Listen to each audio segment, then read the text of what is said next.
संविधान चर्चा भाग 7 में आप सभी साथियों का स्वागत है।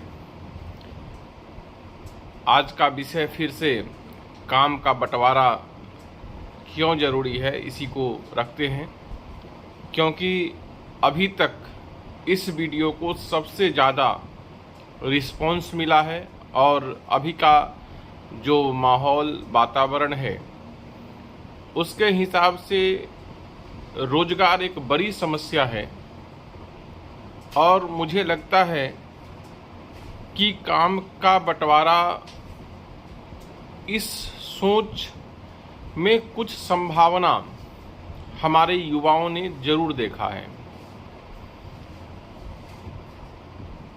इस वीडियो को शुरू करने से पहले एक छोटा सा अपील करना चाहता हूं कि इस वीडियो को अधिक से अधिक शेयर कीजिए, लाइक कीजिए, चैनल को सब्सक्राइब कीजिए। अगर कोई विषय आपको लगता है कि वह वीडियो के माध्यम से जन साधारण के बीच आना चाहिए तो आप कमेंट में उसका सलाह मुझे दे सकते हैं। मैं प्रयास करूंगा कि जो भी जानकारी दूं वह प्रामाणिक हो, मनगढ़ंत और अपने मोटिव को उसमें थोपने का कोशिश मैं नहीं करूंगा। ये मेरा आश्वासन है, विश्वास है।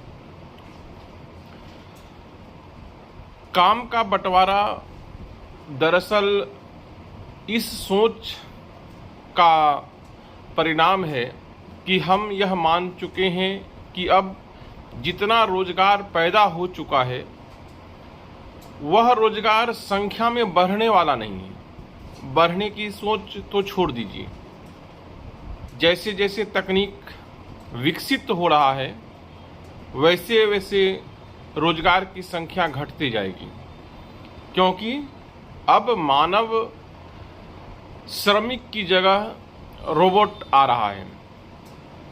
शुरू में जब नई नई मशीनें, छोटी छोटी मशीनें आने लगी, जब कम्युनिस्ट विचारधारा का प्रारंभ हो रहा था या औद्योगिक क्रांति स्वरूप ले रही थी, तो उस वक्त जो मशीन आई वह मानव श्रम, मतलब जो लोग कम पढ़े लिखे थे, अकुशल श्रमिक थे, जिनको हम कह सकते हैं कि कुछ तकनीकी रूप से कुछ नहीं आता था, वो केवल भौतिक श्रम कर सकते थे, ऐसे लोगों का रोजगार पर हमला हुआ। लेकिन जैसे जैसे मशीन परिष्कृत होती गई, डेवलप करती गई, तो जो पढ़े लिखे लोग थे उनका भी नौकरी खत्म होने लगा। शुरू में मजदूर की जगह जेसीबी आ गई, ट्रैक्टर आ गया ठेला की जगह, बैल की जगह ट्रैक्टर आ गया, बैलगाड़ी की जगह ट्रक ले लिया। तो इससे जो मानव श्रम था या जो जानवरों पर हम लोगों का आश्रय था या जानवर जिस वजह से हम पाल रहे थे, वो सब कारण धीरे धीरे समाप्त हो रहे थे। नया सोच यह आया कि अब ऐसा नहीं है कि मशीन के आने से रोजगार खत्म हुआ है, रोजगार स्वरूप बदल लिया है। माहौल में यह बहस छेड़ा गया कि रोजगार की तो जरूरत है, लेकिन हमारे पास में प्रशिक्षित युवक नहीं है, प्रशिक्षित श्रमिक नहीं है, जानकार लोग नहीं है, सब पंचर बनाने वाले हैं, साइकिल बनाने वाला कोई नहीं।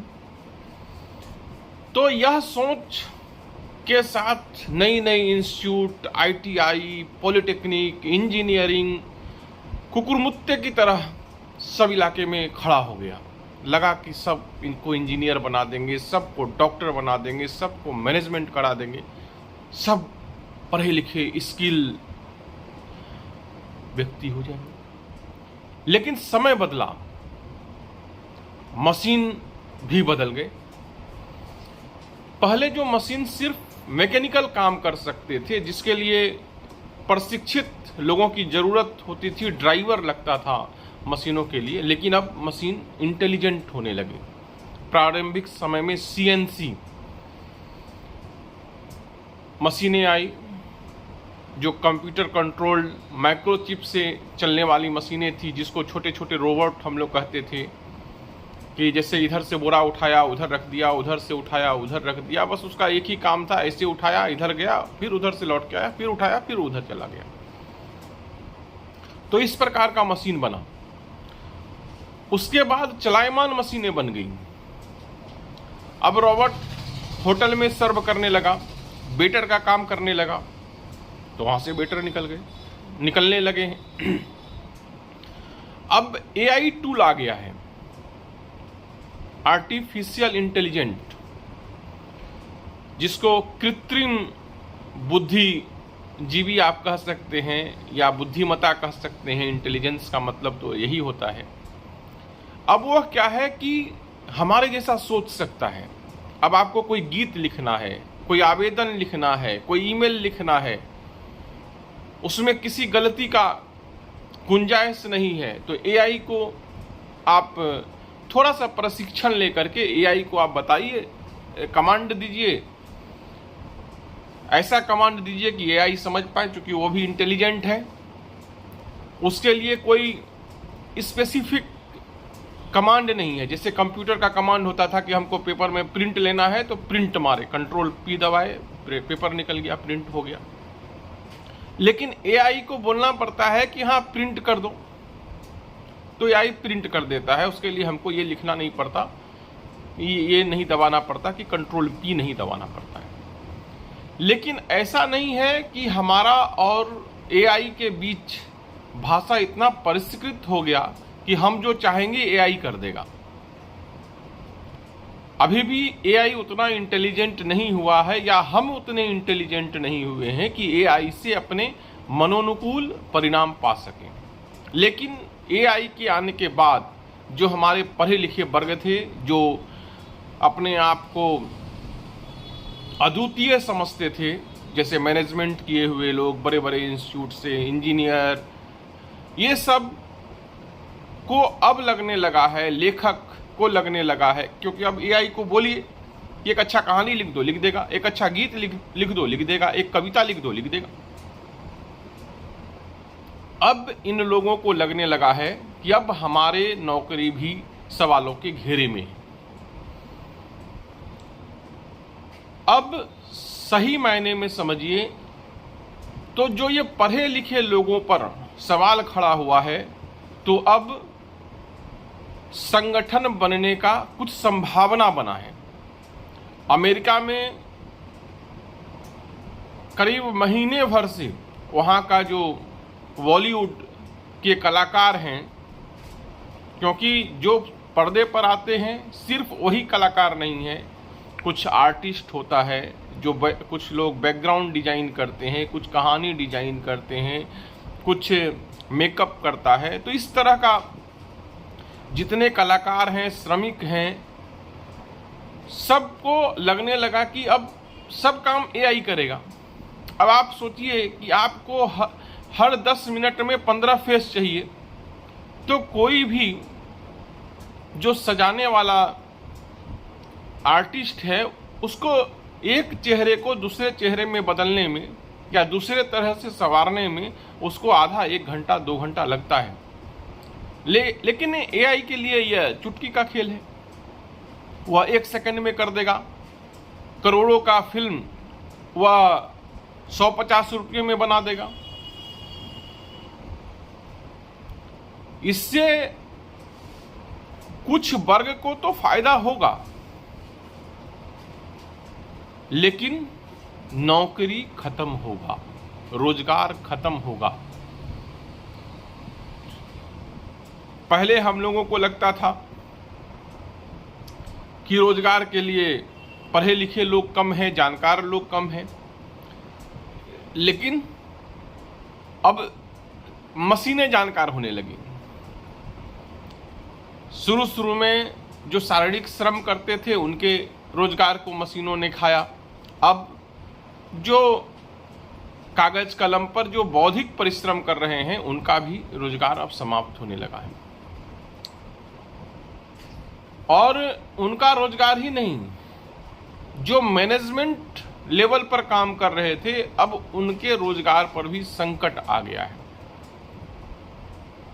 आप यूं समझ लीजिए कि अब जो आर्टिफिशियल इंटेलिजेंस या इस प्रकार की तकनीकें आ रही हैं, इसमें से तो कुछ ऐसे तकनीक हैं जिससे यह अनुमान लगाया जा रहा है कि कल हो सकता है कि ये मशीनें मानव नियंत्रण से बाहर हो जाएं। जैसे हम लोग भी भगवान के द्वारा बनाए गए रोबोट हैं और भगवान के ही सिद्धांतों से बाहर हो गए हैं, प्रकृति का अपने हिसाब से दोहन कर रहे हैं, शोषण कर रहे हैं। उसी प्रकार से हो सकता है कि ये जो अभी नई मशीनें आ रही हैं वो हमारा शोषण दोहन करना शुरू कर दें, वो अपने आप को खुद परिष्कृत करना शुरू कर दें, उसमें हमारी जरूरत उनको नहीं पड़े। तो अब नई सोच में विकास के साथ काम को एक लय में लाना बहुत बड़ा चुनौती हम लोगों के सामने है। और आप एक चीज जान लीजिए कि विकास या आर्टिफिशियल इंटेलिजेंस को हम दबाकर तभी रख सकते हैं जब हम अपनी इंटेलिजेंस को उससे तीव्र गति से परिष्कृत करें या डेवलप करें।